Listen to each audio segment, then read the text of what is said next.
Fat Moose Comics, established in 1982, is New Jersey's best and oldest comic book store. Led by current owner Sean Hendricks, Moose has that rare, old-school comic shop feel and camaraderie, yet also remains a welcoming space for new fans. If you're looking for something and they don't have it, they can probably get it for you. They know a guy. Visit Fat Moose in Whippany the next time you are in the Garden State, and be sure to reach out via the Fat Moose Comics Facebook page.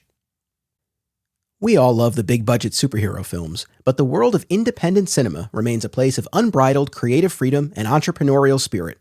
Whether you're an independent filmmaker yourself or you just love movies, don't miss these New Jersey film festivals: Brightside Tavern in Jersey City, Hang On to Your Shorts in Asbury Park, and Round Reel in Bloomfield. Submission information for filmmakers can be found at filmfreeway.com. Follow the festivals on social media for news about events, discounts, tickets, and much more. In late 1999, writers Jeph Loeb and Joe Kelly took on Superman. Over the next 2 years, they would upgrade his city, test his heart, warp his reality, elect his greatest enemy, and bring intergalactic war to his doorstep. It's the final chapter in the Triangle era, one of my most cherished runs, and the subject of a 7-part Digging for Kryptonite epic. It's the Loeb-Kelly era. Welcome to Digging for Kryptonite, a Superman fan journey. I'm your host, Anthony Desiato. Joining me to discuss Superman Emperor Joker from the Loeb-Kelly era is real-life Lobo cosplayer and returning guest, Justin DeVoe. Welcome back, man. Guess who's back? Back again. I couldn't wait, man. We've been talking about this. As soon as you told me about it, I bought the book like that day. So all my homework's been done. And you post yesterday, you're like, I got to get to this. I'm like, I was going to get mad. And then I realized that you work more than the next 12 people next to you. So I was like, he'll get it done. It doesn't matter. I always get it done, but I won't lie. I was finishing the last few issues earlier today, so it did kind of come down to the wire, but we made it. And look, this is the wildest, most rip-roaring arc from the Loeb-Kelly era, so it is only fitting that we had the wildest, most rip-roaring guest in Digging for Kryptonite history on for this one. Oh, thank you. Thank you very much. It was very 2000s, right? Like, if it was created now, a bunch of the jokes that were in there would not fly. Like the fattest fast man alive. And then you have Wonder Woman basically walking around like a housewife, like an abused housewife. And then at one point, like, I think Superboy's like, that's a Jip. I'm like, God damn, like a lot of that stuff wouldn't fly, man. But I like it though, because if it was done today, it would be overly dark, right? Like it would be way worse than it was. And even Batman being hung up and stuff like that. There's parts that are very dark, but then it starts raining like pies and like Alfred E. Newman's faces everywhere. I'm like, this is totally your late 90s, early 2000s. So I appreciated that for what it was. Yeah, man. I mean, this 9-part storyline is 25 years old. It originally ran in July and August 2000. July and August 2000. I was like, what was that, like 10 years ago? That's how fucking old I am. Oh my God. Yeah, 25. Yeah. Holy crap. All right. And so the basic premise for this, for anyone who's not familiar, the Joker acquires the powers of Mr. Mxyzptlk and rewrites reality in his image and turns everything upside down. Now, like the rest of the Loeb-Kelly era, I read this as it was coming out back in the day. I've reread it a number of times since, but for you, this was your first time. So I'm really curious, what were your impressions? I liked the hokiness. There was a couple parts where I was like, that's weird.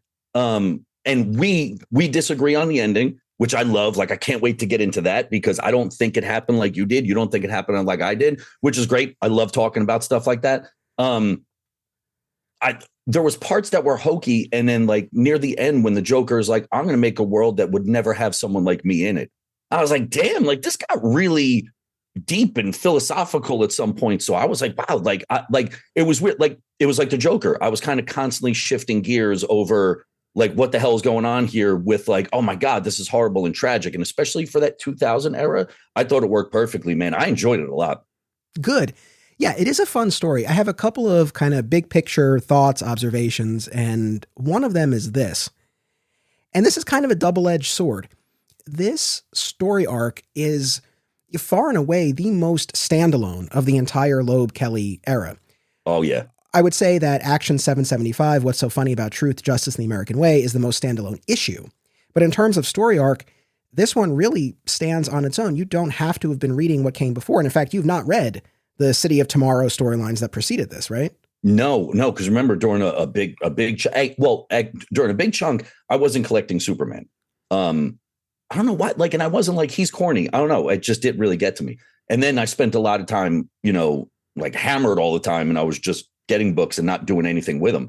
So there's a bunch of stuff. But now, kind of like someone who wakes up from a coma, I'm like, I have all these movies and all these comics to watch. So everything you recommend or everything that's on your show, I pick it up. So now I'm like, I get to read it all the way through. Like I get to binge pretty much whatever I want, which is really cool. So no, everything prelude and after this, unless it was like individual things, had no idea what was going on. And I think the beauty of this storyline, you really can give this to anyone, whether they're initiated in this era or not. I mean, for example, if you had been reading the stories that preceded this, you would know that J.M. DeMatteis was using the characters Satanus and Prankster in Adventures of Superman.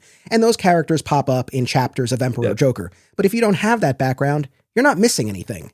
Also, because of how the story is written, it literally happens outside of time and reality, which means it could have happened anytime. So you can jump in now and be like, it's going on right now. Like it doesn't even matter because of what it is and because of what it was meant to be and where it was supposed to go in the end. This can literally open up an issue of Superman, Batman, read it, and then jump right into this. You haven't missed a goddamn thing. Dude, 100%. That's the thing. And there are certain characters introduced in this, Bizarro #1, Ignition, and Scorch in particular, who will continue in the Superman books. But look, if you are one and done with this storyline, that's fine. A couple of threads that you won't see continued, but you really can just give this to anyone. And I think there is a lot of value in that, especially as someone who worked at a comic shop for many years. Like, it's great to be able to say, hey, you can just read this on its own. Yeah. Oh, yeah. Now, I say it's a double-edged sword because, on the other hand, as someone who loved the run overall and was really invested in everything that was happening, you have 2 full months where you're really divorced from the regular proceedings. And I missed the familiar dynamics. And the thing that kind of broke my heart the most, I suppose, is that we're coming off of, at this point in time, a number of months where Lois and Clark have not really been Lois and Clark. Lois had been replaced by the Parasite. Yeah. And it seemed to be causing all of this drama. And then, of course, it wasn't really Lois after all. And then Clark had to search for her. And then he was dying from kryptonite poisoning. So you had multiple months where we didn't have our regular Lois and Clark. And now more months where we still don't have that. So, where like we I said, have an even worse version. Like, yes. You had a bunch where they were like disjointed. And then you have this, which, like, how many times can you double cross somebody in a series of like, but that is interesting because when I opened this up and I saw that it was in different runs of Superman with only one standalone Emperor Joker book, I was like, oh, I thought this just was like a collection that someone made. I didn't know that it was in continuity where it's like, hey, we're going to take a break from all this stuff and just focus on the Joker, which to me is strange because he's typically not a Superman villain. And the part that I thought that you weren't going to dig was Batman saved the day in the end. Maybe not personally, but him being the white elephant saves the fucking day. And I was like, Superman book, Batman strikes again. So a couple of things. One, I do think I've gotten a decent sense that I think that is one of the criticisms of this storyline, particularly from Superman fans, is that in certain fans' views, it's not really a Superman story and that it ultimately comes down to Batman. Now, I went into this reread kind of with that in my head, and I do disagree with that. I don't feel that way. I enjoyed this story. This is actually probably the most that I've ever enjoyed it, to be perfectly honest. Really? You're right. Nice. When we get to the end, and I'm plunging us right to the end here, but what ultimately wins the day is Superman pointing out to Joker that even with the powers of a god, he cannot get Batman out of his head. Batman looms so large. And he's like, fuck that, go away. And as soon as he goes away, he comes right back. And I was like, this is great. And then the world is created in Batman's image. I was like, that's kind of a badass way to do it. And I had heard the white elephant thing before, because it's age old, but I just heard it recently in Inception. I watched Inception again, and they talk about it. They're like, you can't, like, if I say white elephant, you're going to think of an elephant. It doesn't matter. Like, that's just the way our brains are. And I was like, wow, they trapped Joker in his own shit.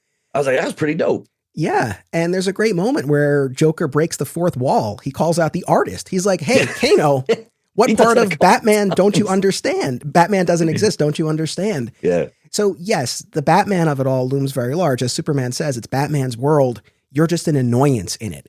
But it's Superman who has this realization. It's Superman who refuses to kill Joker, despite the fact that Joker is on the brink of wiping out all of Which existence. I also thought was weird, but we'll get to that. We'll talk about that too, yeah. And ultimately, throughout the story, it's Superman's belief in himself, in his love for Lois, in his fellow superheroes and Superman family, and his world that carries the day, that wakes people up from this, and that rallies the people in this world. And so we can't overlook that. And the other thing too is, at this point in time, we're coming off of No Man's Land, where Lex Luthor reveals himself to be a key figure at the culmination of that. Yeah. And then just a few months earlier in the Superman books, you had Joker and Harley show up in an issue of Action Comics and wreak havoc. And we're just a couple of years before the Superman Batman series, written by Jeph Loeb and drawn by Ed McGuinness. So I guess my point is, especially at this point in time, like I was very much at home with the idea of some commingling between the Batman and Superman worlds. So that didn't really take me out of it too much. And Joker's only able to achieve this with Mixie's powers. So I don't know, man. I didn't bump up against that like I know a lot of folks did. But there was key lines in it, again, because it went from kind of hokey to serious. Like at one point, he's like, if you believe in Superman, you have to believe in Lois Lane. I was like, God damn. I was like, because like we always talk about, it's always going to be them, right? Like there's a staple, like that's always going to be the way it happens. And at one point at the end, I think it's Lois is like, look, I don't believe in you. So now it's your job to make me believe you. I was like, that hit me right here. I was like, even when she's like, you suck and I don't know anything about you. And she tries to like double cross him multiple times. She's like, listen, I don't believe. So now it's your job to actually make that happen. I was like, yo, that was dope. Instead of her like, you know, I remember you and let's fall in love. Like at one point she becomes like the Empress because she's like, I'm not going out like that. I'm not going to be a sucker. It's crazy. Yeah. I mean, she tells Superman that she doesn't believe in him. Then Superman gets stomped by a giant-sized Joker. And just when all seems lost, Superman, she starts to feel the rumbling. And then he flies through up. His body, like out his head, dude. Yeah. That was badass. I love that. No, it was great. Yeah, it was great. It's a fun, wild story. So now it's me, so we're going to jump all over the place, and I'm going to constantly derail you, which I know is a pain in the ass. So this is the first time I read it. Ignition keeps saying, even Joker's like, I don't know who that guy is. I didn't make him.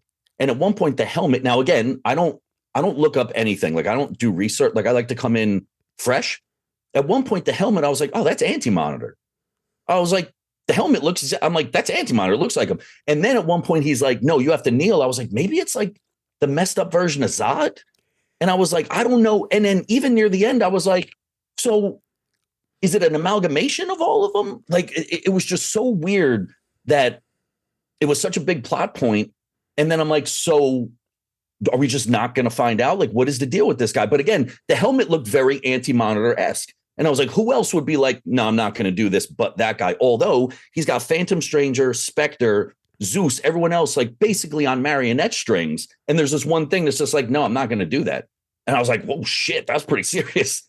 Yeah. So Joker is able to exert control over the Quintessence and the Spectre and Darkseid. And we even see Etrigan and Wave Rider at one point. His power is unmatched. But I'm so happy that you keyed in on Ignition. And also, by the way, as far as jumping around, that's part of the fun of when I have you on. And there's a reason why I had you on for this arc, because this lends itself to bouncing around. Kind of, yeah, I mean, yes, there's a linear narrative, but it's really more about, hey, they're in this crazy world. All of our characters are inverted in some way. Yeah. And then we culminate in this big statement about Joker can't get Batman out of his head. So yeah, we can jump around and it's fine. And as I was saying to you off mic, I'm a bit under the weather, and I was coming into this. I'm like, I know, man, Justin's going to have the energy. He's going to lift me up and this is going to be great. So I got you, man. I got you. Don't worry about it. I couldn't be happier to have you here, but I'm glad that you mentioned Ignition. So, oh, by the way, for anyone who's not seen Ignition visually, how would you describe his look? What does he look like? I'm telling it. So the helmet top looked like the Anti-Monitor. Other than that, it looked like a weird Power Ranger / kaiju. Like he did look like a Power Ranger monster. Yeah. It looked like a real clunky, like, you know, like not like cybernetic, like it wasn't like that. Like it looked like it was drawn in like 4 shapes. Like this is him. And like, that's it. And I was like, it was a cool, but juxtaposed to everything else, I was like, I like it. But it did look like a Power Rangers villain who shows up like once and gets trashed. So yes. So I can't believe I didn't think of that. You're right. So yeah, you didn't think about that. That's great. So he essentially is like a living weapon, and his head essentially looks like a missile. You know, behind his shoulders look like cannons more or less, but it looks like a living walking weapon. Yeah. So we meet, and it's very indicative to that time period. Like almost every, like he had like the weird like cord that ran through his arm that went nowhere. So it was very like blocky, basically. Yeah, exactly. So we meet the JLA early on, later revealed to be the Joker League of Anarchy. And some of them are creations of Joker, like Bizarro #1, for example. And others are variations on existing characters caused by Poison Joker, Ivy, like Enigma Riddler. as Riddler, right? Poison Who Ivy. only whispers whisper. Yes. I was like, dude, I'm like, yeah, but what a way to make him suffer.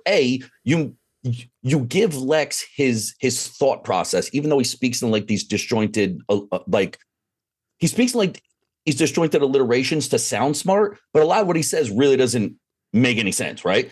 And then you give Riddler, whose job is to like give you like these like fascinating riddles, and when he whispers, literally all he says is whisper. And I was like, oh my God, man, he's torturing everybody out here. It's so great. But then there's this character Ignition, and numerous times in the story, Joker references the fact, I don't remember creating you. What's your deal? And yes, there is a point in the story where Ignition references Superman kneeling. So in stories to come, Ignition will align himself with the Zod of this era, who's okay. There you go. All right. Who's the son of these Russian cosmonauts. It's a different version of Zod because this was still a period of time where we couldn't have the quote unquote real Zod. Sure. But, and the reason I'm so happy you brought this up, we're never given, to my knowledge, an actual answer, explanation, origin for what this guy's deal is. Come on. So I'm just going to say this. If I ever happen to have the opportunity to speak with Joe Kelly, that probably would be something I would ask him. I genuinely think it's the Monitor. I think it's the Monitor / Anti-Monitor. And because of one panel, and I went right to it because I knew which one I was looking for. See that teeth? Yeah. With like dude, that's total Anti-Monitor look, man. Like I remember the Crisis cover that's got that same teeth thing, but he's got the spoken, because he's got his own thought bubbles.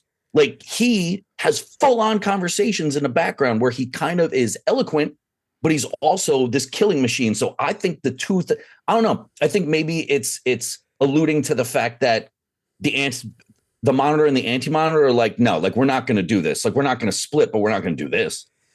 Maybe. I mean, like I said, we've not gotten an answer. There are a couple more things. I cannot believe that. There are a couple more things on the publishing front that I want to talk about. So you and I both own the deluxe edition hardcover that came out just within the past year or so. It's really nice. Not the first time that it was collected. There was an earlier soft cover years ago, long out of print, and then more recently they did this hardcover. This hardcover includes all of Ed McGuinness's pencils for part 1. And we've mentioned him in prior episodes, but I really, really want to sing his praises here because it's so clean, especially looking at those pencils. And correct me if I'm wrong, I don't think they're even ink. They're quote unquote just his pencils. Yeah. And they are out of this world. Like they are so gorgeous. Dude, I love getting to see that. And they're like that late 90s, like early, it's like a stamp of color where like it's so saturated that everything jumps off the page, man. Like there's not a piece that doesn't have a part that looks like the art is punching you. Like it's like stamps. It's like when you look at someone's tattoo and it's fresh and it's like saturated to shit. You're like, oh, that ain't going anywhere. Like it's just such a dope look with like the like, you know, like everyone's shapes and stuff like that. It's just that era of like really dope art, man. You know, I've never been a manga reader, and I know he has kind of that manga-esque flair. Yeah. But still, it just resonated with me so much. And it's also so different than any of the Superman art I had experienced before. But from the jump, it just grabbed me. And he's one of my top 5 all-time Superman artists. And when I close my eyes and I think of Superman from this time in particular, it's Ed McGuinness. I mean, I can't say enough about him. Yeah. Yeah. I think because I always liked your Sam Keiths, your Dale Keons, your like, you know, your different kind of like, we're going to make it, but we're going to make it big. We're going to make it, you know, oversized. We're going to make it fast. Like, I love that look. And he balances really well between this looks real, but this also looks completely intense, which is like it's a double whammy, man. It's just such nice looking stuff. Now, look, it doesn't work for everybody. One of our audience members, Martin Gray, commented in our Facebook group and said, the cartoonish energy is undeniable, but I was never a fan. To me, his Superman looked like the Macy's parade balloon. Yeah, I mean, like, yeah, all right. Like, and look, we say this all the time. Whatever we say, you agree. Dude, it doesn't matter. It's all about but I think the cartoonish look, if it was done like this, it's done in the right book, at least, or at least the ones that he did. Because I know our friend Doug did a set, look really nice. So like, I think if you're going to do it in anything, you do it in this one, because it's a little, it's the Joker's world. So you figure it has to be done like that. So you mentioned Doug. So like we said, this spanned 2 months worth of the Superman titles in July, August 2000. Months, yeah. Holy shit. So 2 issues of Superman by Loeb and McGuinness, 2 issues of Adventures of Superman by DeMatteis and Mike Miller, 2 issues of Man of Steel by Mark Schultz and your pal Doug Mahnke, and 2 issues of Action by Joe Kelly and Kano. And then there was also the Emperor Joker one-shot, co-written by Loeb and Kelly. We had art by Duncan Rouleau, Todd Knock, Carlo Barberi, and Scott McDaniel. Now, I have another comment to read by one of our audience members, Lord Retail of Acme Comics in North Carolina, because I asked him. Jermaine, right? Jermaine, that's the man. Nice. I actually asked him a different question, and he responded with something that wasn't at all what I asked, but nevertheless, we appreciate it. All right. But he said, because I wanted to get his perspective as someone who was slinging books at the time when this was coming out. Yeah. He said, at the time, back in 2000, Emperor Joker filled seats a bit past normal Action Comics, or past normal Acme Comics Superman numbers. So they sold more during this storyline than they normally did. He said the story was long at 9 parts, so there was quick attrition. I think leading with McGuinness art and ending with Kano was part of it, or at least for me as a reader it was. What was he? What are we knocking Kano here? I won't stand for this slander. What the hell? Dude, I think look at this, man. Like, wait, hold on, dude. I just went to the pencils. I'm just like, come on, man. Look at this. Like, you can't do that any other way. Like, you got a universe of Batman, man. And at that point, things are starting to return to normal. So I think that there's a little bit more of a peak and valley, right? You start off with the larger than life, crazy, busting through wall shit, just flying all over the place. And you end with something that's a little bit more, things are now going to return back to normal. I didn't mind that at all. No, absolutely. But the reason why I reached out to him was I remember this as it was coming out at the time. Now I was just finishing up 7th grade at this point. I'm not yet working at my local comic shop, but I'm going in every week. I'm buying the books and I'm following the solicitations as they're released, right? They hit the ball on this one. I don't know if people remember this, but the first 4 issues are initially called Superman Arkham, right? It's the 4-parter. And then you get the big reveal that it's Joker who's behind all of this. And then the true title is revealed. It's Emperor Joker, or even more technically Reign of Emperor Joker, as it's titled in the books. But in the solicitations, DC hid the ball. I remember it said Emperor ? They didn't tell you who was behind this. Yeah. Now, this is before social media, but you had message boards and stuff. Like, I wasn't on them. So I don't know. Maybe people guessed what was coming, or there was some inside info that leaked. Like, maybe people knew about this before. I don't know. But for me, just going to the comic shop, not having any scoop or anything like that, just looking at the solicits, they hit the ball, which is real. I think that's a cool idea. Now, the flip side of that, and I guess this is a good question for you, is like going into a book called Emperor Joker, there's no mystery as to who's behind this. So those first few issues, did they still work for you, or were they undercut in any way by the fact that it's like, I know what's going on. I know who's behind this. Well, I mean, I knew what was going on just because when you told me about it, I was like, oh, that sounds good. So I knew what was happening, but I don't think that, I think because I knew and I didn't know that it was like a big reveal, it didn't bother me. And to be honest with you, I don't think it would have bothered me anyway. It's just like, all right, well, look, you have, in those issues, you still have nutso craziness. So you're either thinking it's Mixie, which he shows up as this weird little cartoon guy, or it's got to be someone who kind of matches that energy. And Mixie's out because he's chasing them around going like, you got to stop this. All right, so who else can it be? So it's not like there's a reveal at the end and it's like, it's fucking Citizen Cold. You know what I'm saying? It's not like this big thing. Of course, it can be 5 different people, and they're not going to make Emperor ? And bring in somebody new. So I think in a situation like this, I don't think anybody was like, whoa. It's just like, all right, yeah, cool. Maybe I kind of saw it that way. Maybe I didn't cognize it, but it was kind of sitting in there somewhere. I don't think it would have bothered me that much. I'll tell you, man, seventh grade Anthony was blown away by this back in the day. I agree with you, though. If I read it cold now and I didn't know the title of the story, yeah, maybe it wouldn't be the biggest shock in the world. But anyway, just from a publishing marketing perspective, I just thought it was intriguing how they hit it like that. Not the only time they would do that either. Like nowadays, people are so ravenously douchey that if you try to bury the lead, they get mad. If you don't bury the lead, they get mad because you told them. It's just like, all right, well, everyone wants their cake and they want to eat it too. So the fact that there was just message boards, thank God, because if it was not like, everyone's trying to ruin everything and everyone wants to be the first person to say something shitty. So come on, man, we get it all the time with trailers. You didn't show enough, you show too much. What's this? It's just like, dude, someone is always going to complain whether they feel that way or not, which, by the way, did you see the update for the Superman trailer?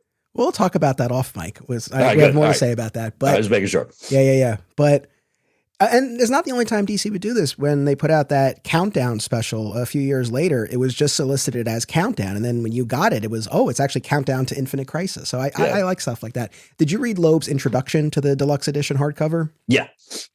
I always love stuff like that. And it was interesting because he talked about how DC wanted an event, right? And so they came up with this.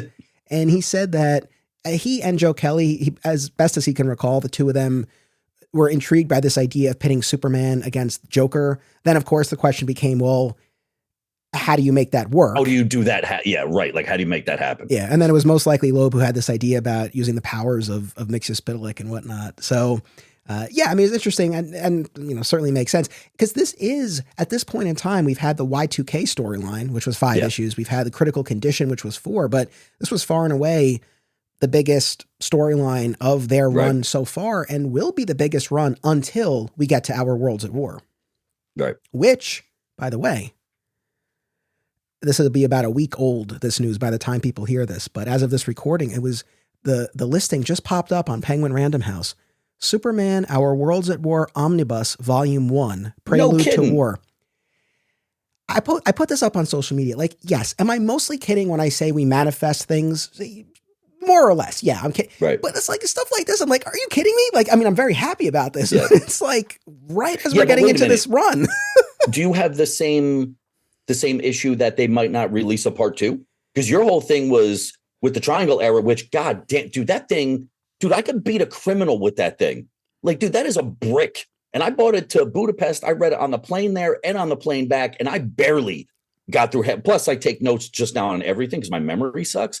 But like, your thing was like, yeah, it's really awesome, but are they ever going to do a second one? So every time now I see Omnibus Part 1, like I got the Lobo Omnibus Part 1. I don't know if we're ever going to see a second one, but now I always have that 75% doubt that, look, I'm glad I have this because nothing else is probably going to come of this. It's always a risk. It's always a concern. I will definitely be buying that omnibus. I encourage people to buy. It's a tough thing. We talked about this. Josh brought this up in part 1 of this event. It's a tough position to put people in, but the reality is that, if it doesn't sell, there's a very real chance they won't do volume 2. But the fact that we're getting this is, as someone commented in our group, they were like, I wish we were getting deluxe edition hardcovers of the entire run instead. And I'm like, yeah, me too. But I'll take what I can get at this point. It's been so many years. I thought that ship had long since sailed. So, and this is great. And when we look at these collections, so the forthcoming City of Tomorrow compendium will collect everything we talked about in the prior 2 episodes. All the City of Tomorrow Volume 1 and 2 trades will be in that compendium. Then we have this deluxe edition hardcover for Emperor Joker. Then we're getting that Our Worlds at War Omnibus. There's just a little bit in between with President Lex and Return to Krypton. One more collection, and we can actually have this collected properly straight in through, full. Yeah. I'll see what I can do. I'm telling you, man, I was never a fan of I don't know. There's something like I picked up. I went down to the stash when I went to go see Sal Volcano at Count Basie. Stopped in to see Mike. Always got to stop. I love Mike, dude. He's such a good dude. I stopped in and see Mike, and they have a beautiful Authority Part 1 slip cover. Dude, you can sell me on a slip cover all day, man. They just sit nice. They look nice. And I was like, now I'm starting to get, even if I have the run, I'm like, no, now I want the hardcover just because it's a dope thing to have. Plus, then you don't got to look through anything to find old shit. You're like, I got it right here. So now I'm just getting all of them. And I got like I don't know, 20 of them that I haven't even read yet, but I know I'm going to. And it beats the hell out of going into a storage space to try and pull out individual issues that I don't want to open anyway. Yeah. So it worked out nice. Yeah, but this thing, dude, and I got to tell you, man, I don't even like dust jackets because this is fire. Yeah. What a dope inside, man. I'm telling you, man, they look classy, dude. Yeah. And the covers, I wanted to mention these. So Ed McGuinness does the first 5 covers. And so they're like playing cards essentially, right? And so you have the original version of the character and Super then cool, man. And then the counterparts. So you've got Superman and Bizarro right in the first one, and Supergirl and Scorch and so on. And so he does the first 5, and then Kano does the remaining 4. So covers are really gorgeous. There's some really, really striking imagery. Now, we don't have to go issue by issue, beat by beat or anything like that, but just kind of starting at the beginning of the arc. I love how they just plunge us right into it. It's just like suddenly. Yeah. And Superman strung up in Arkham. Yeah. He's in a black costume with a cape. Now, anytime you put him in a black costume, obviously I'm going to Reign of the Superman. I'm happy. Yeah. I'm in my happy place. I'm at home.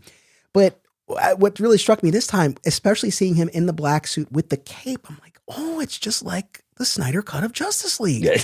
I mean, it's not exact, but because the cape is more, would you say in Emperor Joker, the cape is lighter? It's a little bit more silvery. Yeah. But still, it was, wasn't it? Yeah. But still, it really looked very similar to what we would get in Zack Snyder's Justice League. I actually like it because it looks like it looked to me like when Superman came back in Darkest. What the hell was the run with Blackest the Green Lanterns? Night? Where the Blackest Night? Yeah, because he had the silver. Because in this one, he's got like a dope silver outline to it with the silver S on the back. I'm like, that I can get behind that costume, man. That was dope. Yeah, so he breaks out. Turns out he's a wanted criminal for killing someone named Lex Luthor. Yeah. And he doesn't have his memories, but he knows something's not right. Killing doesn't seem like something he would do. He doesn't know who Lex Luthor is. You mentioned this before, but you've got this little guy, Mixus-Pitalik, running after him, trying to get his attention. And we'll find out later the real Mixie is in prison on the moon, and he's sending out these projections of himself. But it looks right out of Superman, the animated series. You could hear Gilbert Gottfried in your head. Yeah, yeah. And I think the part, and I was like, okay, I know that Mixie sometimes he's got all this power, but he's kind of a dope, right? He's always getting fooled into saying his name and stuff like that. I get that, but I'm like, I kind of wasn't a fan how they glossed right over. He's like, I was going to give him 1% of my power, fooled me, gave me 99. I'm like, you're just going to say that? Like, we're not going to see that? Like, what do you mean? Like, yes, I know he's nuts and I know you're kind of gullible, but like, I would have loved to see that. Honestly, if I have one significant problem or critique with it, it's that. Really? I mean, awesome. It did bother me. I mean, to Jermaine's point about how long it went on, did we really need 9 issues for this? Yeah. 5 or 6 probably would have been all right, but we had 9, and it just kind of bums me out that, yes, we get this double-page spread info dump as Mixie finally explains what happened. And to your point, he talked about how he and Superman have this routine. He shows up every 90 days, plagues and whatnot, but wanted to mix things up. And he decided to go to Joker, who does such a good job at turning Batman's world upside down. And his little scheme was to bestow Joker with 1% of his power to see what he would do with it. But as Mixie explains, Joker somehow tricked Mixie into revealing Mixie's quote unquote secret name, not the name backwards, but his secret name, which I don't know what that is exactly. And once he did that, he was able to usurp 99.9% of Mixie's powers, right? So he's left with just point. So he's got a little tiny bit of juice left, but not much. And it's one of those things where it's like, oh, no. I want to see that conversation. That's what I said. I'm like, wait a minute. Secret? What are you talking about? Like, you can't just gloss over that. Like, to me, it was like, look, we need a Deus Ex Machina. Let's throw this in. Yeah. Like, we want to get to the rest of the story. Let's just do that. We'll throw in this mystery name and we'll just kind of let it rock. So I read it. I still enjoyed it. But of course, as a literary person, I'm like, what? Like, look, he's not exactly the sharpest tool in the shed. He's always getting tricked. He's got all this power, which we see this on a scale with Joker that's insane, right? So you always knew that he's this magical imp and he could do all this stuff and it seems like everything's done at the snap of a finger. But the way Joker uses the power, my man is really subdued because he made like the quintessence do basically the Budweiser commercial the whole time. So he's just not having fun the way the Joker did, but like, what do you mean you got tricked? Like, I understand the gullibility level, but like, you got to give me something a little bit more than that. Yeah, I mean, honestly, that was a bit of a whiff. I don't know that there's any way around that. So that was something that I definitely would have longed for more there. But yeah, that's our initial setup. I mean, maybe one of the ways to talk about this is to check in with our characters, our regular cast of characters and these versions of them. So I think in that first issue, we meet Aquaman. Later, we'll see what's become of the full Justice League. Yeah. So maybe we could just do a quick rundown of our half a dozen Justice League members. So yeah, Aquaman in this reality is the product of a fish and a human woman. Yeah. And so he's a golden fish-headed guy who's not allowed in the water. Yeah. He can't go in the water. And so his whole thing is trying to keep other people out of the water. Yeah. So that was funny. You were mentioning this before about Wonder Woman. Yeah, she was raised to hate men and essentially comes off as a frustrated homemaker. Which, did you see all the titles? I'm just saying, the titles of the movies that she was in. Oh, they Amazon, didn't sound like porn titles. Oh, Amazon women behind bars or behind cages or something like that. Yeah. Which I think was the implication. Yes. You have someone who's super like, women and stuff like that. And meanwhile, she is a subservient housewife that cleans up after everyone, and she's in porn. I don't care what they call it. They were all porn titles. It's one of those things, as always, whenever we encounter anything like this, we acknowledge, right? It was 25 years ago. I agree with you. I don't think that would play the same today, but that's her setup here. You mentioned the Flash, nicknamed the Flab here. So he's overweight. He still has the powers of the Flash, but he just kind of... He only uses it to eat people's food. Yeah. Like that's primarily what he does. Yeah. Plastic Man, his whole thing was, he's an ATM. His whole thing was credit card fraud, and he gets trapped in the machine and he gets the power. Or ATM stings. Yeah. So he can create or transform into credit cards and ATM cards. And then Green Lantern is yellow paper lantern. Yeah. So paper lantern with no head. Yeah. Yeah. And the one that we don't see, the Justice League. Martian Man. I forgot. Thank you. Who is Marvin the Martian? Yes. Looks the same. 3 feet tall. Wants to blow up planets. It's like a very like all them WB. I mean, it's all in there. Yeah. So where I was going, the one we don't see until deep into the story, but we hear, and the characters hear these screams throughout, is Batman. Batman. Yeah. Right. It turns out that Joker has been torturing Batman relentlessly, kills him every night and brings him back. And so he's trapped. I guess they're all trapped in a loop to some degree or another. For Superman, he escapes from Arkham every night. He does battle with Bizarro #1. He's brought back. He goes through it again and again until he's finally able to start to break the cycle. But for Batman, it's this torture and death. I think the loop was perfect because of the definition of insanity. Yeah. It's doing the same thing over and over again, expecting a different result. So the fact that it was like that, I was like, perfect. Like plays right off the definition. I love it. Nothing changes. And when something does change, even Superboy is like, something's different. Like, because now he's got the power to kind of like circumvent a lot of that stuff. So I was like, yeah, these people do the same thing every day. Yeah. Because that's the only thing that Joker allows. Let's do the same thing every day until I want to destroy everything. I believe it's in the second month of the storyline. It's at the end of the Superman issue where he finds Batman strung up dead. And then the next chapter is Adventures of Superman, DeMatteis and Mike Miller. And it's a hauntingly beautiful multi-page sequence in silence. Yeah. I really like this, where Superman takes him down and mourns and buries him and uses his heat vision to engrave the tombstone, right? And then Batman punches through, right? Because he comes back and this is the whole thing. But Superman hears this, of course, and he joins Batman in battle. And there's this moment where Superman's belief in the world that they used to live in is strong enough to momentarily alter reality and show the Gotham City that it's supposed to be.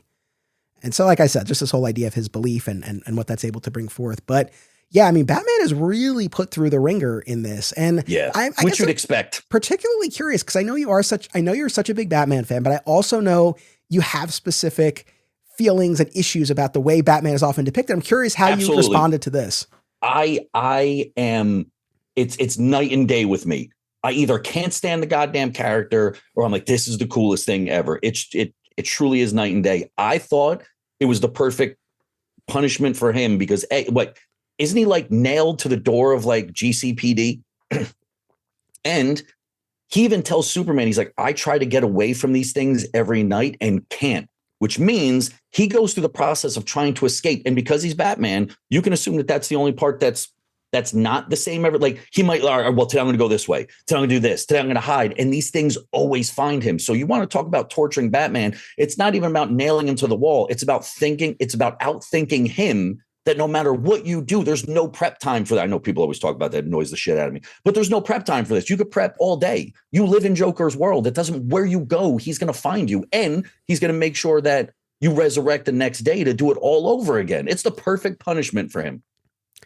Yeah, it really is. And what I liked about this was I don't feel like this fell into the Bat God trap that you hear about a lot. And that I get where people are coming from on that. I mean, he really does hit a wall. I mean, we'll get to the end and talk about how broken he is, but still within all of this, the resourcefulness comes through. There's a point where his mouth is sewn shut, or he just simply doesn't have a mouth. Yeah. And Superman is hung up next to him. And then all of a sudden, Superman realizes that Batman's communicating using his jaw via Morse code. Yeah, the teeth. I was like, whoa, that's Batman thinking. Yep. I love that. Yeah. I guess I want to stay on this Batman thread, and this will carry us to the end, Superman's refusal to kill the Joker, and the business about the memories. Then we'll circle back. We'll hit on the other characters and the key beats, but this is such a core aspect of all of this. So there does come a point where Batman's recommendation to Superman is you have to kill the Joker. Yeah. Yep. And so Superman refuses. Superman says no, which I think, being what's going on, I don't think you say no to that, man. I think he should have said yes, and then something happened. But in a situation like it's not, he's, an atom bomb went off in Metropolis. Like, it's not something where we'd go, yeah, but Superman it's not even your world anymore, man. The only way that they saw, besides this white elephant thing, was you have to get rid of this dude. So the fact that Batman said it could, because in reality, you're not killing the Joker. You're not. You're just destroying the world that he created. So technically, you're putting the Joker on pause, but you're not really killing him. So it's just like, it's like killing an imaginary friend. Like, they're going to come back in one way, shape, or form. So that was, I don't know. I thought they should have went after him in the way that they should have, and then something happened. I don't think you should have been like, no, I'm not going to do that. But it's not a real person at this point.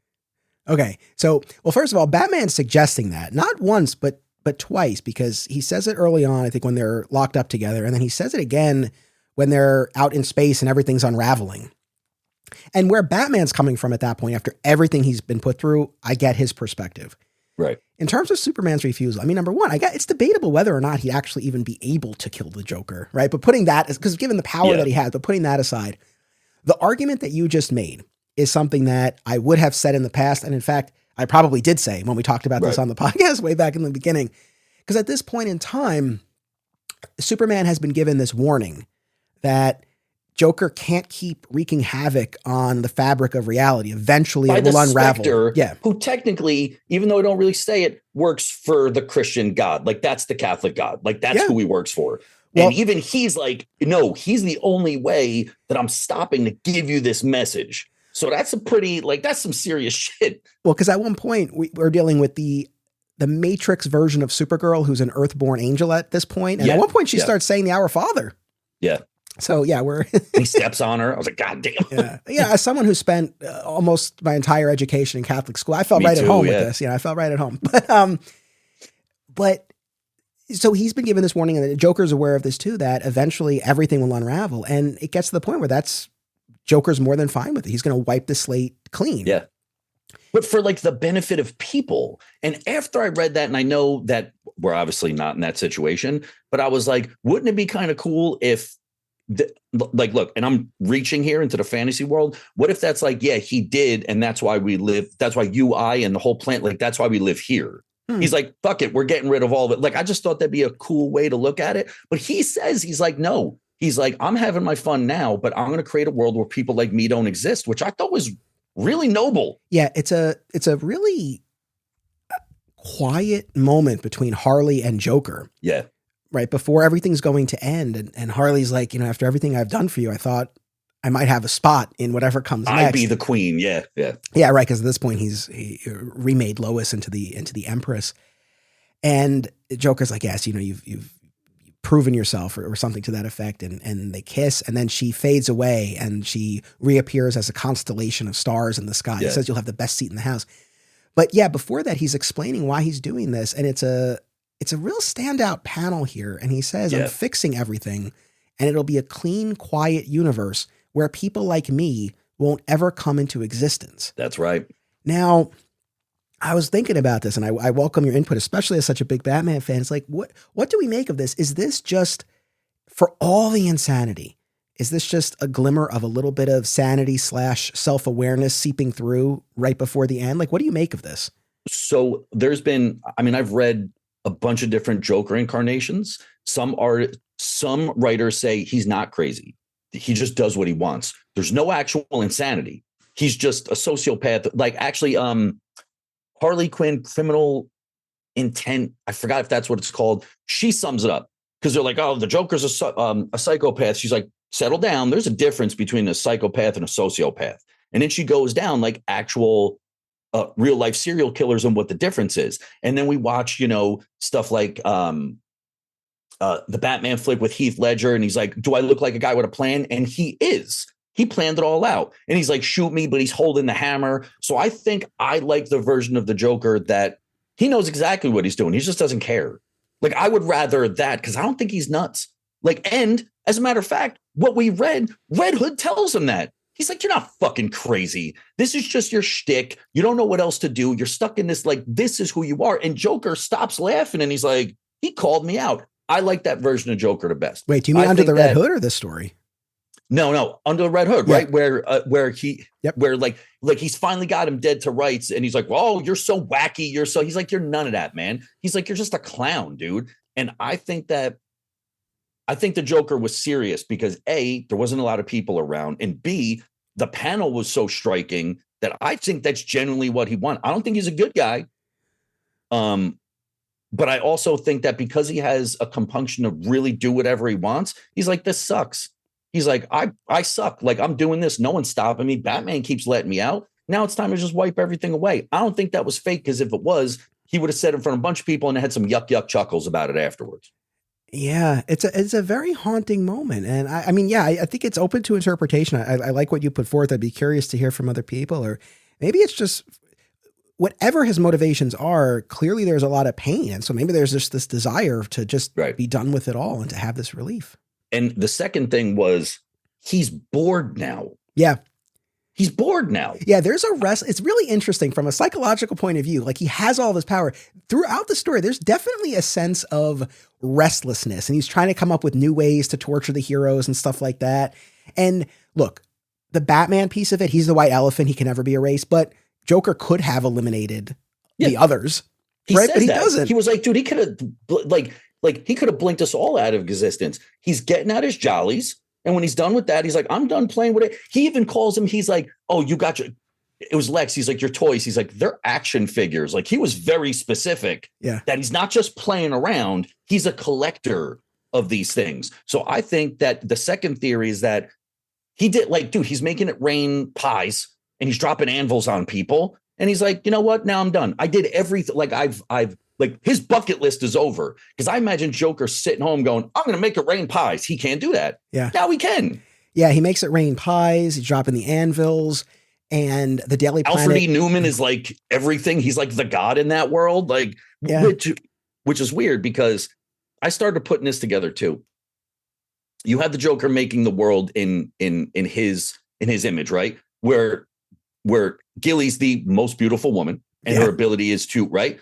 But I also found out that the Joker is a big Wizard of Oz fan, because there's 3 separate Wizard of Oz. When Plastic Man's like, I'll wrap him up in cellophane, that is directly from that. And if you notice, Steel at one point looks like the Tin Man. Yes. His outfit looks like the Tin Man. So I think that if they didn't mean to do this, and it's just how I'm picking it up, I love it, to the fact that if he's making the world in his image, this is all the things that he likes. He likes torturing Batman, but he also is a big fan of Wizard of Oz. And I don't know why. And I don't need to know why. I just think that constant reminder that if he's made this world and this is truly the stuff he likes, maybe the dude ends up being a big Wizard of Oz fan. It's the one thing where he finds, some calm. I don't know. Interesting. Aw Yeah Comics celebrates everything that is wonderful about comics, toys, artwork, and the joy they bring to people. Visit them in person at one of their 3 locations, Harrison, New York, Muncie, Indiana, or Skokie, Illinois, home to our pal, Sweet Sweet Bernie. If you have children and have been looking for a family-friendly store, look no further. Join Aw Yeah for exciting events, including creator signings, how-tos, and more. Visit awyeahcomics.com and follow them on social media. Their name says exactly how they feel about it. Say it with me now. Aw yeah. My love of the TV series Smallville is well documented, and there's one Smallville podcast that's always at the top of my queue. Always Hold On to Smallville, hosted by our pal, Zach Moore. Zach and his guests bring great insight, passion, and humor to each and every episode. And the podcast will continue with more great Smallville and Superman talk even after their series coverage concludes.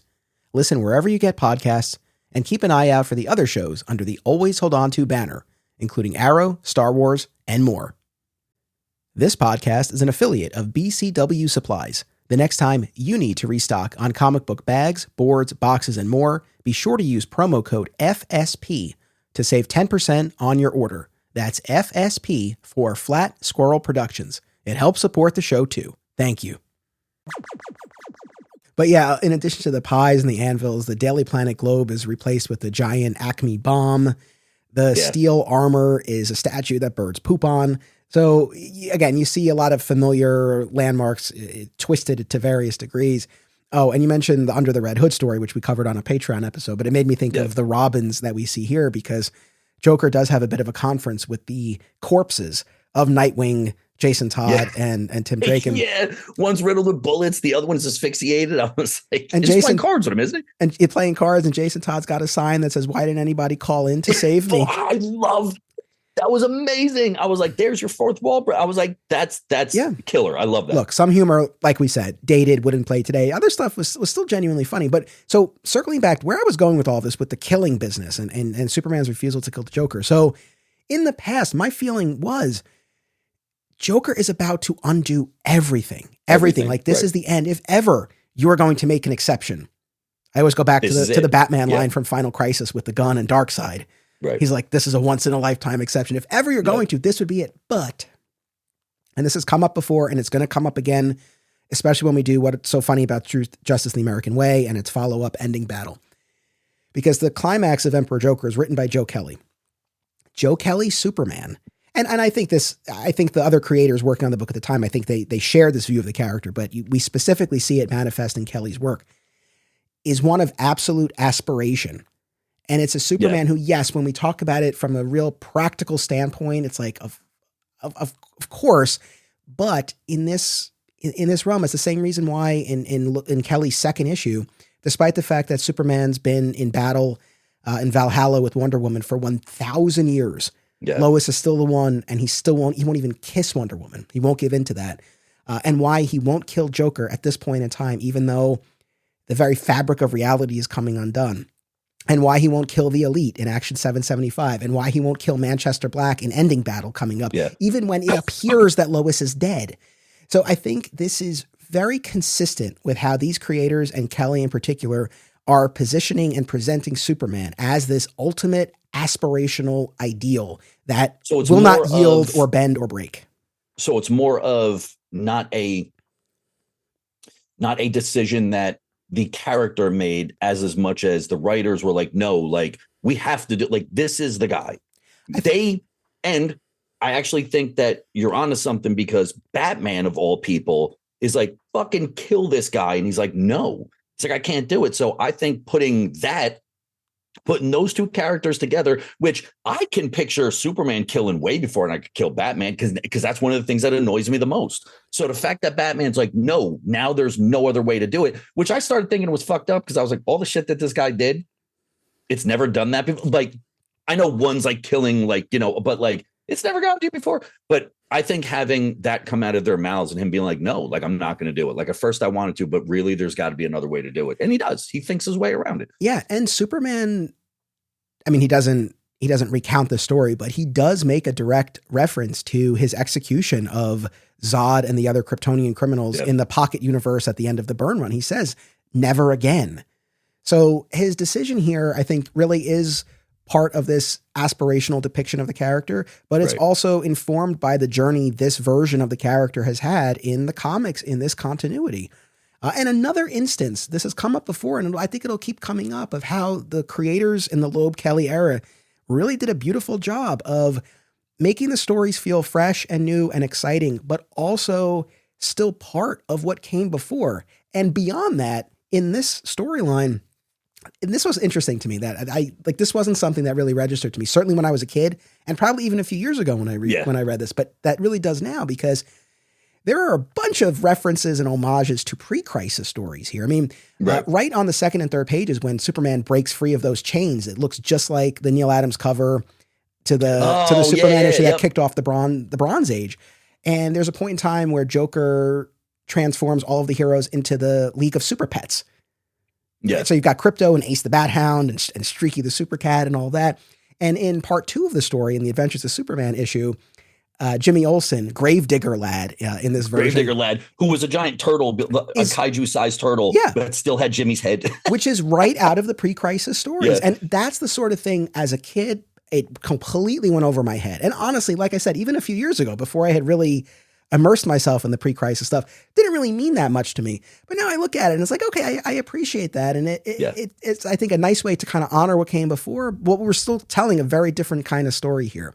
I think I just figured, so the older I got and the less violent, right, the less willing to fight everyone just because, that's probably why I didn't read Superman. Like, I'm serious. Like, now I read Superman books for hope. Like, that's why I do it. I read it because I want that version. Like, in the newest one, or I'm a little behind because of work and school and stuff. I don't know if you saw the panel, but I think it's Lois talking to him, and she goes, "Truth, justice, more than ever, we need them. And more than ever, we need Superman." And that's how it ends. And I was like, that's why I read Superman books now, because being a piece of shit when I was younger was easy. There was no cell phone cameras. There was no nothing. I could get away with doing all that stuff. But now I'm just like, as you get older, you really see the way the world works. And I'm like, damn, like, yeah. And even if it's just from a comic that you can open up and you can feel a little bit of hope from, I don't care where you get your hope from. But if you have something and you have something like this, and that's just where you get it from, I don't care where you get it from, man. Like, if it can turn you around like that and make you feel just a little bit better about everything, then that's where I'm getting it from. I think that's what, like, based on what you said, I just put it together. I think now I'm like, I can't wait to read what happens next, man. He's going to do the impossible, right? Like, he's going to make the impossible possible. Like, you know, the big alien ship falling towards, you know, like diving towards Metropolis, and they're like, he's not going to be able to do it. He's like, yeah, I am. And in a situation like that, you go, fucking go get him, Superman. Like, I'm not like, oh, of course he's going to. I actually get excited because I'm like, I know he's going to do it, and I want him to do it because of that feeling of inspirational hope. Ah, that's beautiful. It makes me think of that line from Morrison's Action that we talked about not too long ago, when Superman says, when the odds are impossible, do the impossible. Yeah. Yeah. It's interesting. Whenever you talk about your previous days, it's wild to me, because that's when you describe yourself, it's so divorced from the version of you I've known over these past few years.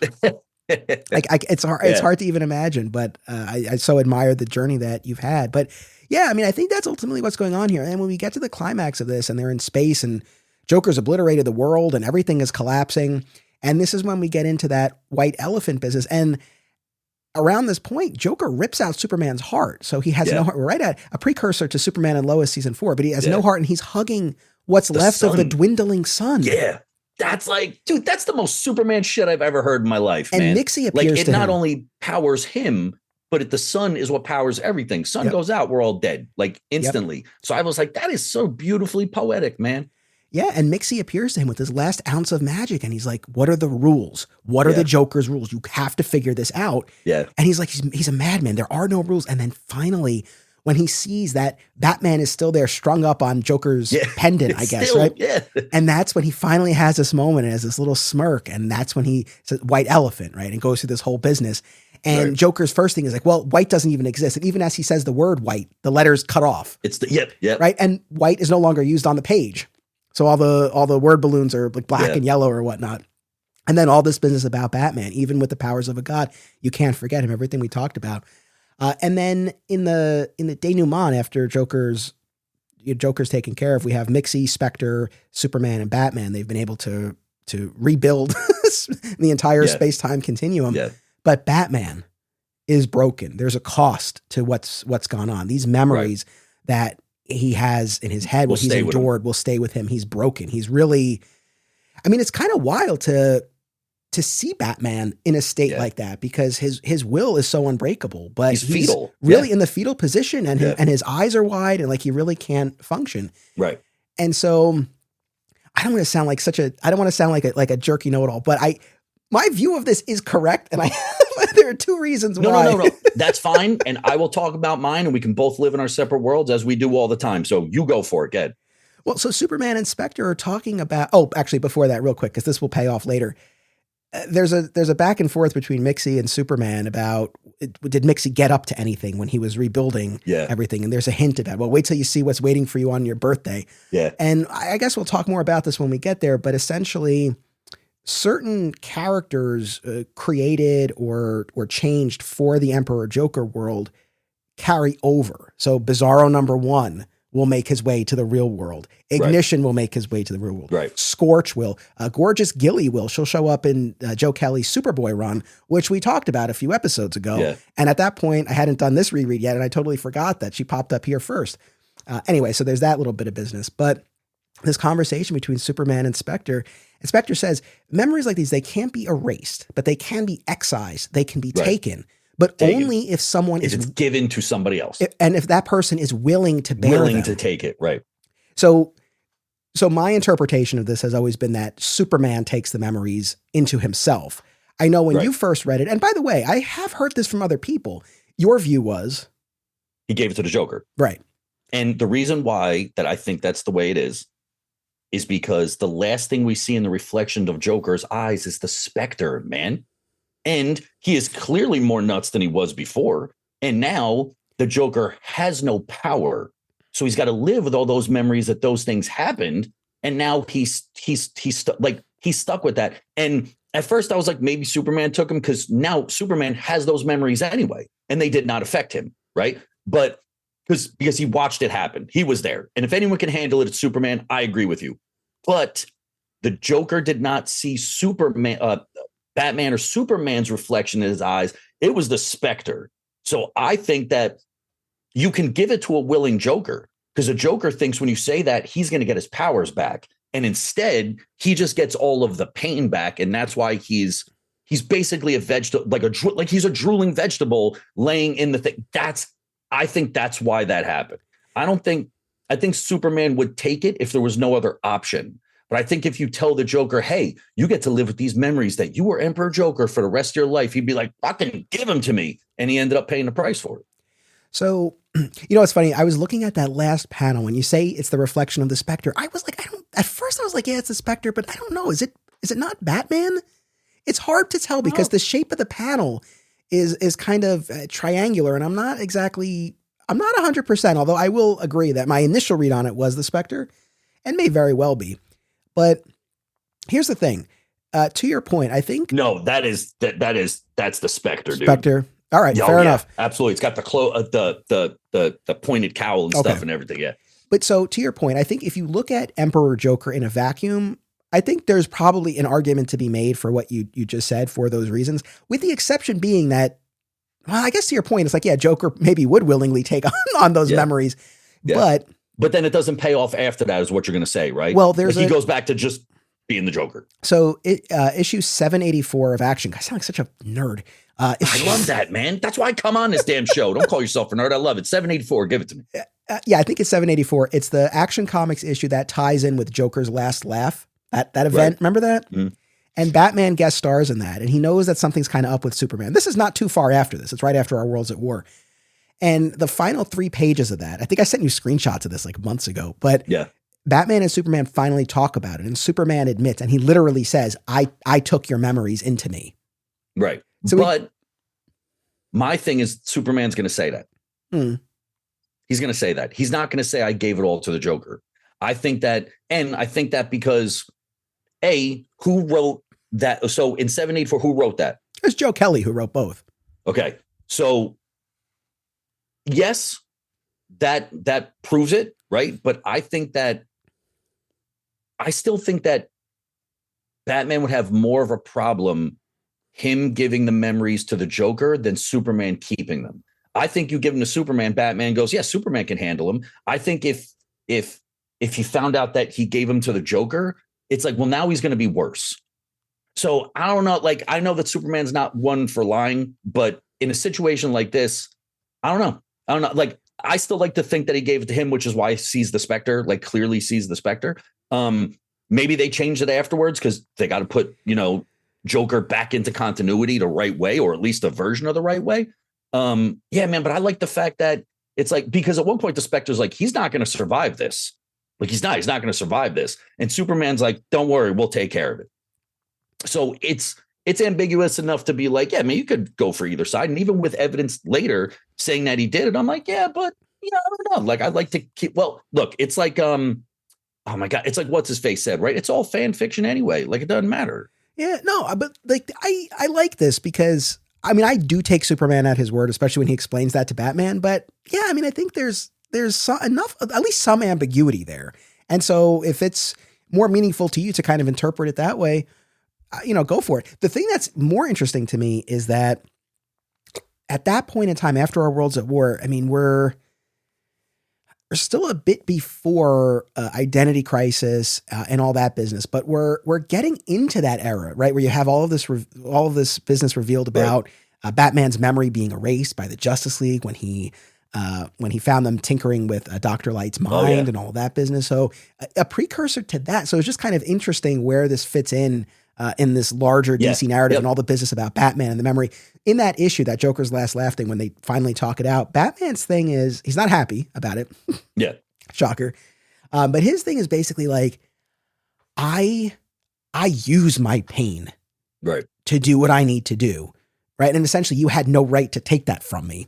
And Superman tries to explain, like, this was a whole other level. Like, he's like, dude, you don't get it, man. Like, look, you're tough, but this is even beyond you yet. But I think Batman's, this is funny. But as Superman says, like, you could punch me if you want to. I'll make sure you don't break your hand. And instead of that, Batman, because he's in the bat plane and he fires a missile at him. But he says, I think his final words to Superman, something to the effect of, there's a cost to what you've taken. Like, you're going to have to deal with this at some point. I don't know offhand that there really ever is a full payoff. I do know post Our Worlds at War, Superman does start seeing a therapist.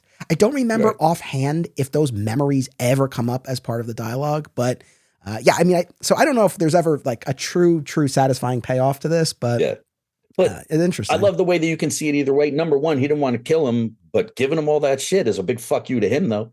So like, no, he won't kill him, but I'll give you this. It's kind of like, like that seems more of a Superman thing to me, especially like at the end, like, yes, I understand he's Superman, but to be walking around normal, like nothing after you basically just took on all of that. Like, I understand you're strong, but we've seen Superman have crises of just about anything and shit that really breaks him and makes him cry.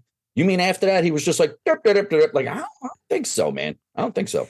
I mean, I will say from an ethical perspective, were he to saddle the Joker with them, I would be okay with that. I wouldn't really object. And that's why, he don't want to kill him, but he will do something like that to be like, no, now you got to like everything you just did to him is going to pay back on you tenfold. It's very religious in that aspect, right? So I think, Spectre's involved, and when Superman kind of intimates to it, he's like, I like where you're going, kid. Like, I don't know. I kind of like that. But so you're saying, and then I won't belabor this point, but so like you're saying that, yes, the person who receives the memories has to be a willing participant, but you're saying that the Joker would willingly take them. He would do it anyway. Okay. Yeah.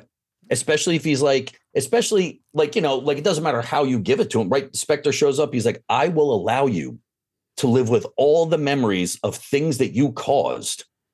He's like, really? Yeah. The part that he leaves out, because he didn't have to say it, is basically all of the Batman pain that now you have to live with. And that to me is the reason why he's a drooling mess. He's not a drooling mess if they just put him back down there. He's still the Joker, man. He'd be sitting there laughing at it. The only thing that would cripple him like that is to feel the things that Batman felt with the feelings of Batman feeling it.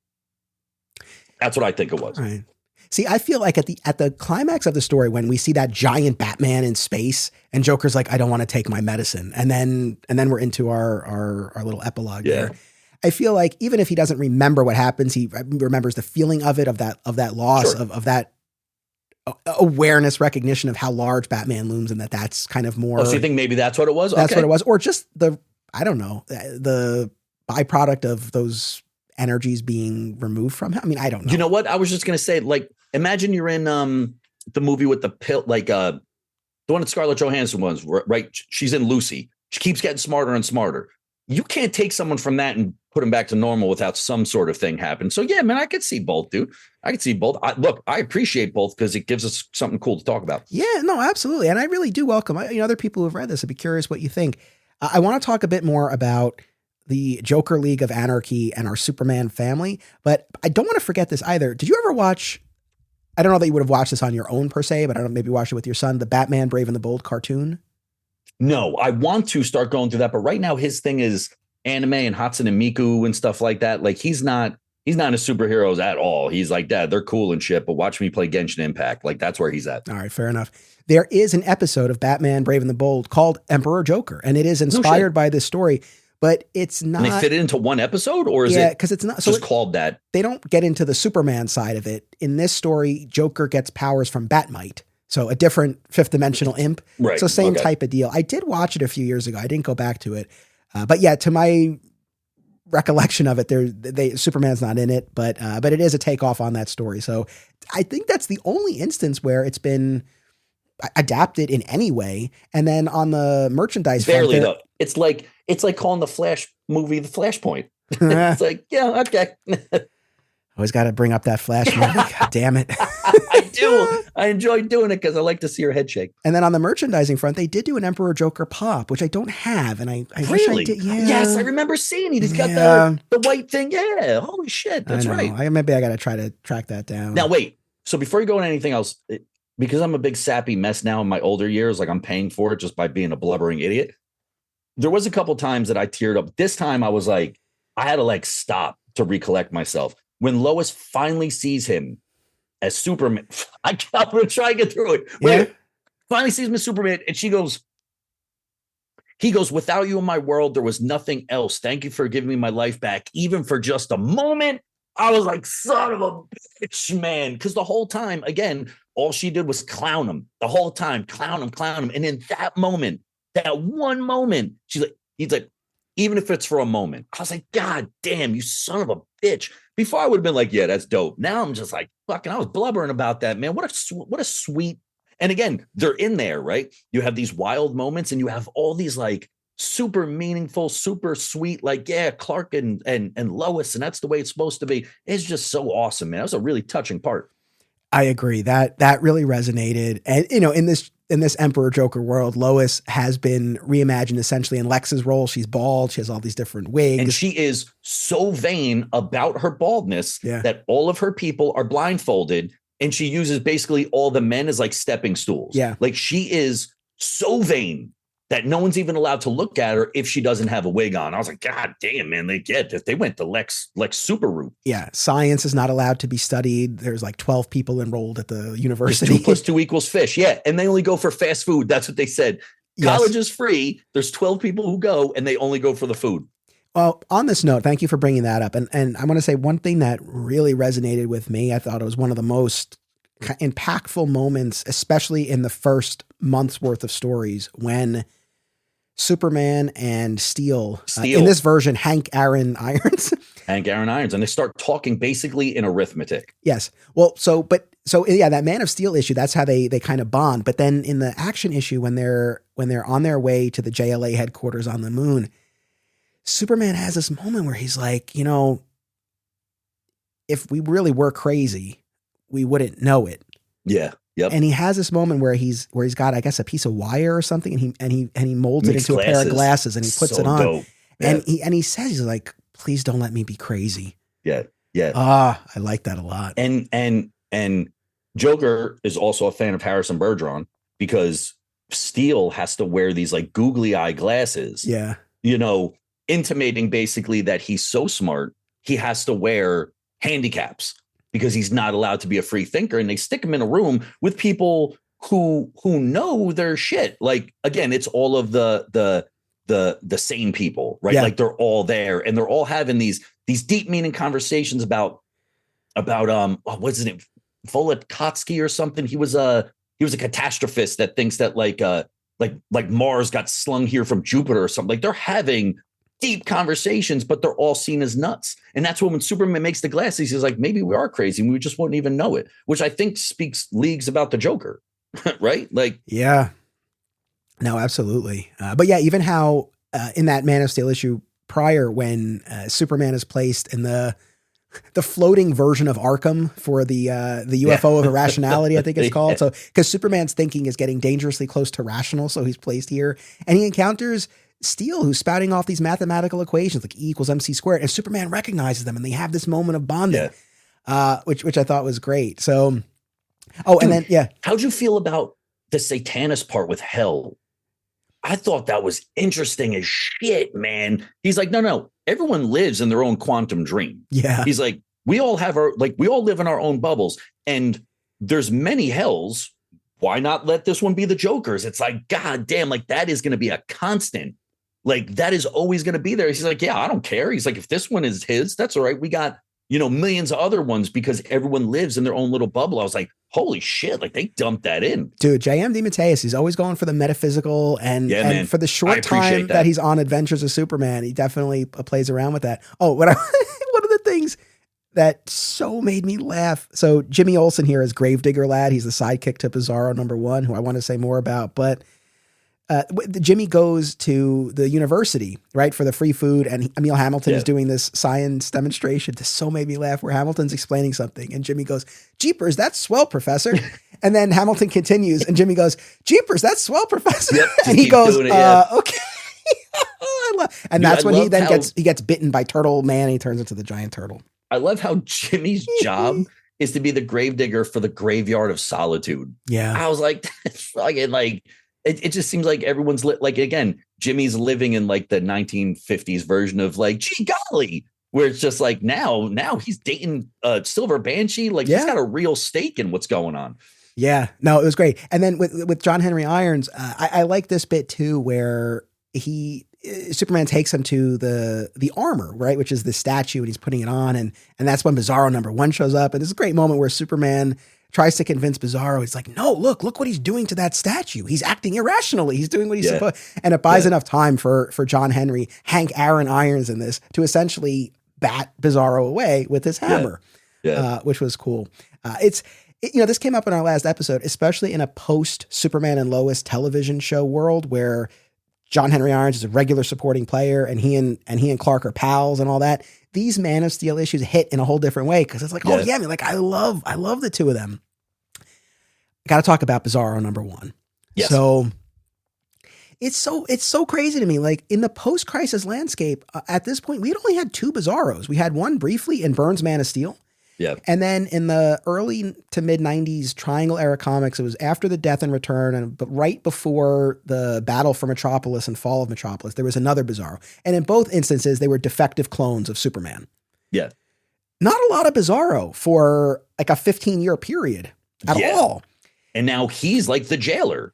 And that version of Bizarro created by Emperor Joker is the one that we would be with for some time, and might still be the version. I'm not entirely sure what the current origin of Bizarro is, to be perfectly honest. I don't think anybody knows. I do know that he had a dope run where he's a genius with magic, because Superman has an aversion to magic, and he creates a real problem.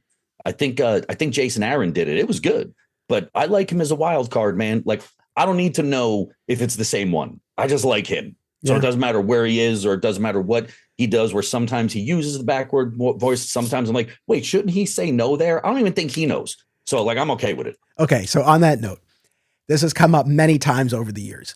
Generally, I'm not a fan of the backward speak. However, I think I had a breakthrough with it during this reread of Emperor Joker. Well, what I realized is, I hope this makes sense. I think I've been overthinking it in the past.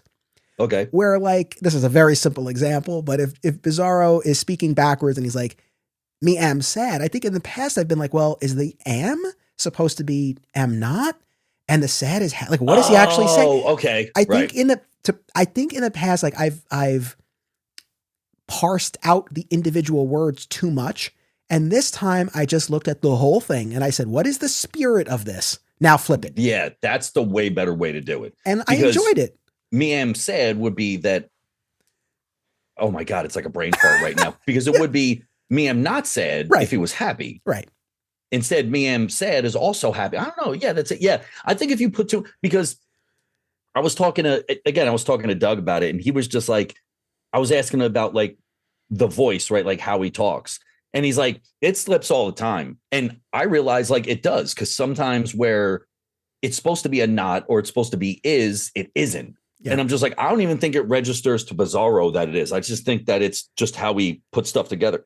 Yes. And I've heard from a bunch of people over the years who share my aversion to the backward speak. So all I would say is just don't think about it too hard. Just look at the overall spirit of what he's saying and flip it. And that's it. Yeah. But like, at one point he's laughing because he wants to cry. Yeah. And he's like, I'm going to stay and kill you. And he flies away. It's like, that's awesome. I have that page pulled up on my phone because this made me laugh so hard. And even if I still hated the backward speak, I would take it for this page where Superman's like, I don't have time for this. Right. And Superman puts it in Bizarro speak. He says, in your words, Bizarro, me have plenty of time for this. And then he crushes the Bizarro #1 chest plate. And Bizarro, tears are coming from his eyes. He's like, ha, ha, ha. Me, I'm so happy. Me stay with Superman now and fight. And then Superman pimps off. Yeah, and then Superman's like, this is madness. I love that page. Like, that's, oh, man. So that's, as much as this is very standalone, it was also additive to the stories that would come. And this would be our Bizarro now moving forward. So, I really do dig that aspect of it. And I like Poison Ivy's in it. Doesn't really do much of anything.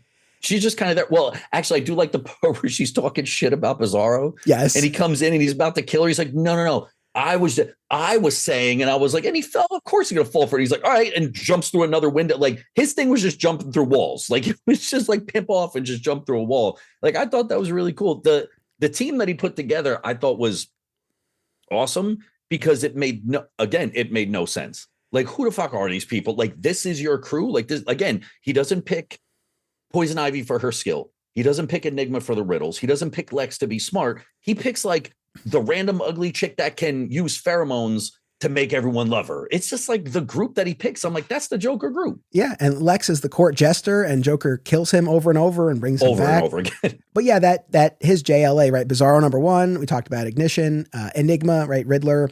There are two new characters who only exist in this story, Bounty and Schism.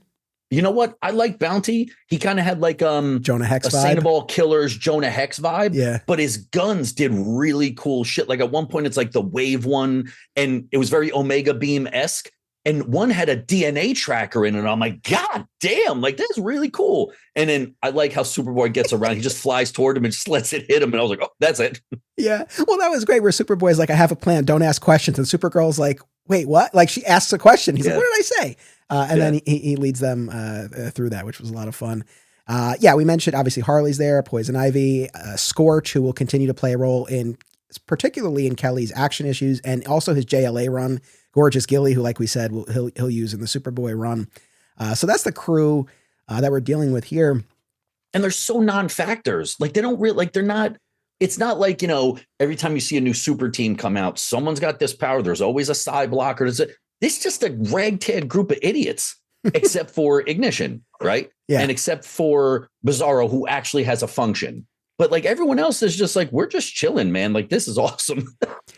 You know, I have to say, I think in addition to the moments that we've already singled out, I think what resonated the most with me in this story, the moments that I really, really dug, were the instances where Superman's will was made manifest, to borrow a line from Wonder Woman, where his faith is able to wake people up to the way they're supposed to be when he's talking to the Superman family, right? And their costumes start to change. The costumes that was dope. It was great. And then you have this great splash page of the Superman family in their traditional garb. Yeah. And it's great. And he's talking to them and he's referencing the events of Critical Condition. He's like, not that long ago, you guys saved me from kryptonite poisoning.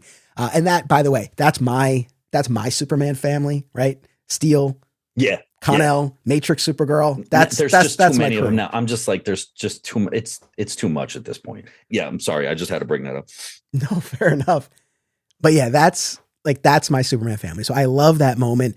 And then similarly, there comes a point, it's in the penultimate issue, it's issue of Man of Steel, and Joker places Superman essentially in a TV show or movie that he braincasts to everyone.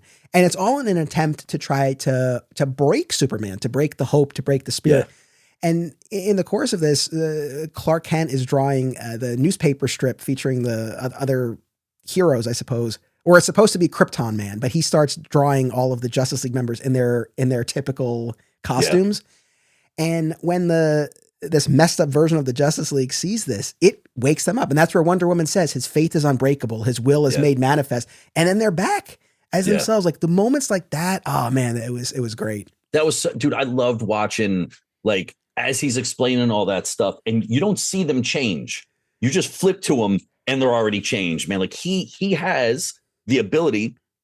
It's like what Dr. Manhattan said to him, dude. He's like, it's you. It's like all this stuff happens because of you. So of course he'd be the one to not only disregard what the Joker has the God power to do, but through hope, he's like, you're back to normal. And then they do try and storm Joker City. And in a panel later, they're all on the ground. I'm like, I would have kind of liked to see the fight. Like I wasn't a big fan of them, skip it right over. Like at least show me something that like this battle charge meant something and they gave it something. But I guess the intention there is like they were all juiced up and it didn't fucking matter because he killed him anyway or he put him down anyway. It did feel like we were missing a little something. It did, right? So, okay. Right. So I am such a fan of Joe Kelly, and he's tasked, right, in all of these big storylines with writing the finale. Right. Y2K, Critical Condition, this, Our Worlds at War, Return to Krypton. And overall, I mean, I really think he sticks the landing, but I have noticed now, this is the third time after Y2K and Critical Condition. And maybe because this is still early in their run, like, and they're sorting it out, I feel like there are sometimes some pacing issues. And the final chapters, a lot of times it feels like very abrupt. Yeah. And it just feels, and that was a longer issue too. That issue of Action Comics was 38 pages. So they had some expanded runway, but I think maybe he still needed a little bit more because that was something where I thought I missed something. And even with 9 issues and a standalone, our issue was like, every time that happens, it's like, why is this all, you told these beautiful stories, but like you couldn't cut anything else out to expand on this a little bit. Like that was our problem with, the one with the mask. Did you see? It's late and I'm old. Heroes in Crisis. Yeah, that was our problem with Heroes in Crisis. You explained the whole thing in 2 pages. Like what? It just but I mean, like, still though, the ending was the payoff, man. Like it was just it was dope. Like I really liked it. I'm so glad that you were like, have you ever read it? I'm like, no, but I will now because that's always what I say when you ask me about stuff. No, absolutely. No, like that's the thing, and that's why.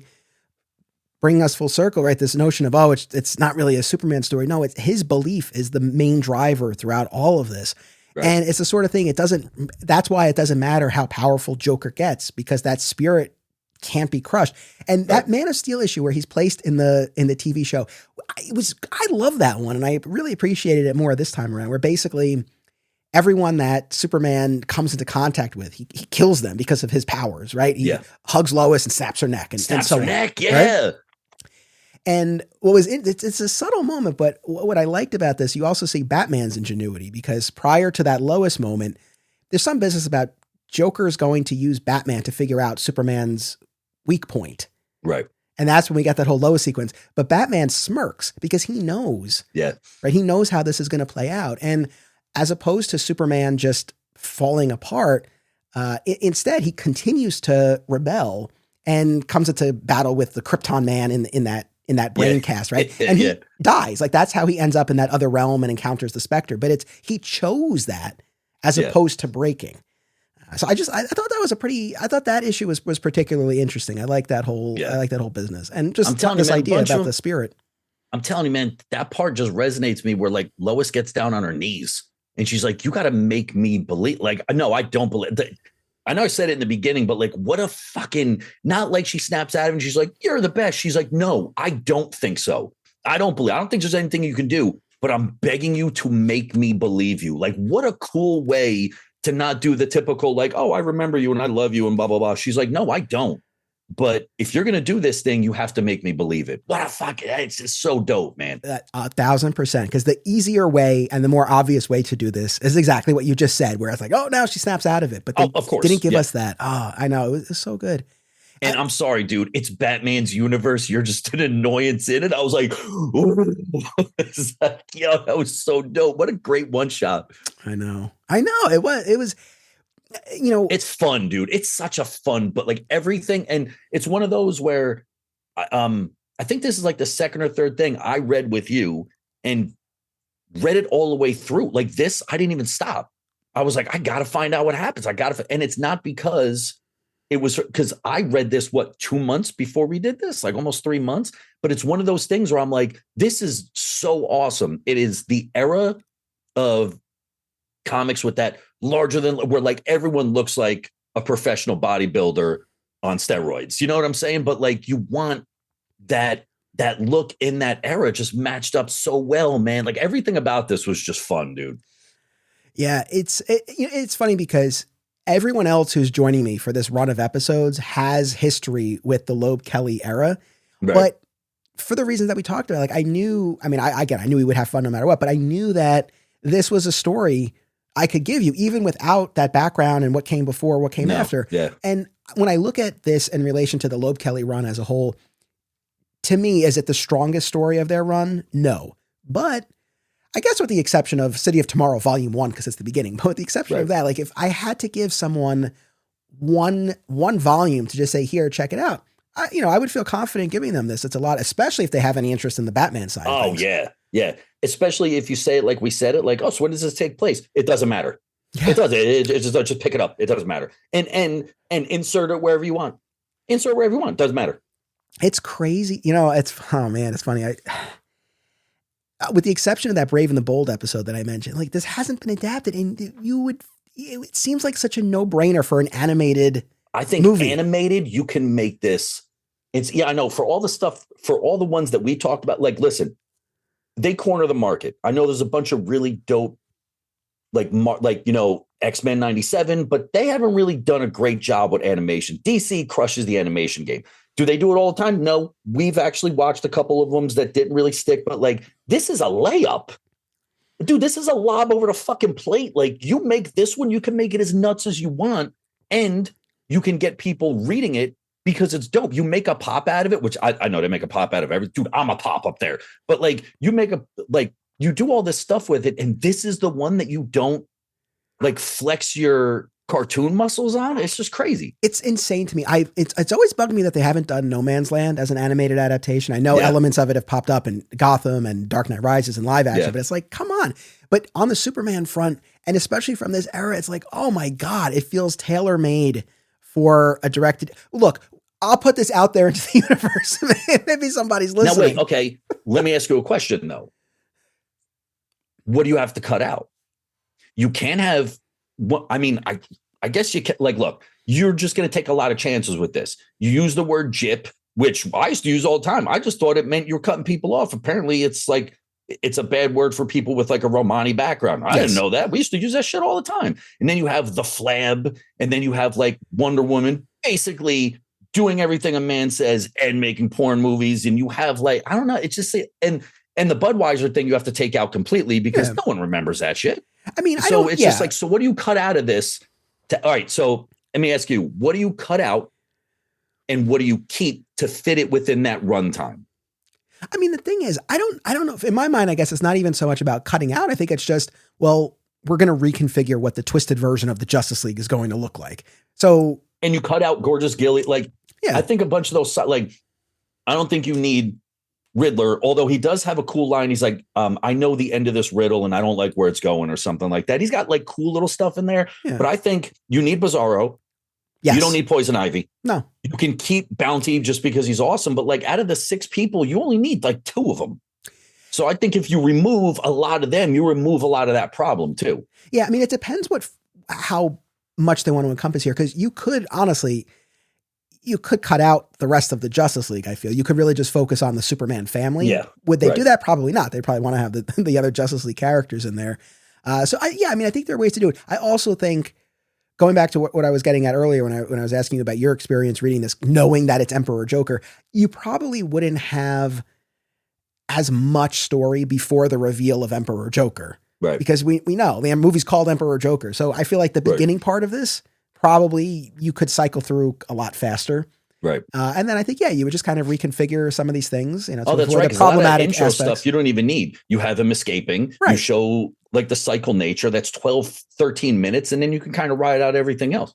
Honestly, it's the sort of thing you could have him escaping, having a battle with Bizarro, like encountering Mixie, getting to that reveal on the moon of the cubed Earth. That could be your prologue. And then you're into your and that's opening credits. Yeah. So yeah. I was saying, and then you're into like the real meat of it. And then you can pretty much ride the rest out the most by taking out, by update, like, so instead of, and I hate to even say words like this because they're so fucking dumb, but like instead of having them do the true thing, the Budweiser thing, have them use words like skibbity toilet and shit. I'm sure you'll get the same reaction out of people today that have to hear that dumbass shit. Yeah. Yeah. I think ultimately just kind of flipping the world on its head and then that payoff with the white elephant and it's Batman's world. Like that's what you want to get. And I think the in-between parts about how the world is twisted, I think you have some flexibility there. Yeah. Is there anything we didn't talk about that you wanted to? No, man. Shit. Like I was scrolling through. We got through everything. Like I do like Uncle Oswald. Yeah. He's the exorcist who dresses like Elvis, but he's got a big Alfred E. Newman thing on the like, again, it's just little stuff. Like, look, if we made you want to read, if you already read it, cool. Always tell Anthony what you thought. But if you haven't read it, it truly is a lot of fun. It's a lot of fun. And if some of the references you don't get, trust me, it's not going to take more than 5 minutes to look them up. But I think a lot of the little stuff that they did, especially a lot of the things that I thought were the things that the Joker the person the Joker actually likes. He reads Man Magazine. He watches The Wizard of Oz ad nauseum for whatever reason. He doesn't need a reason. He's the Joker. He might have read Kurt Vonnegut from time to time. Like that's the kind of stuff that I like. They don't tell you that, but these elements are there. And I was like, yeah, like it's dope. If you've never read it before, it's fucking spoiler alert. Sorry. But yeah, pause at the beginning and definitely read it. It's worth it. And the collected edition, man, the hardcover with those pencils on the end, that is most certainly the way to go.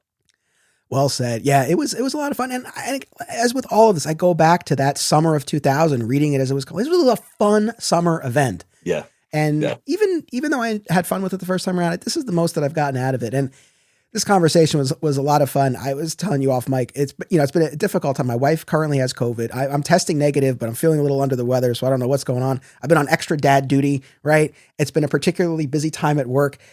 But the show must go on, and this was exactly what I needed. Like I really can't thank you enough. This was a lot of fun. I feel like reinvigorated.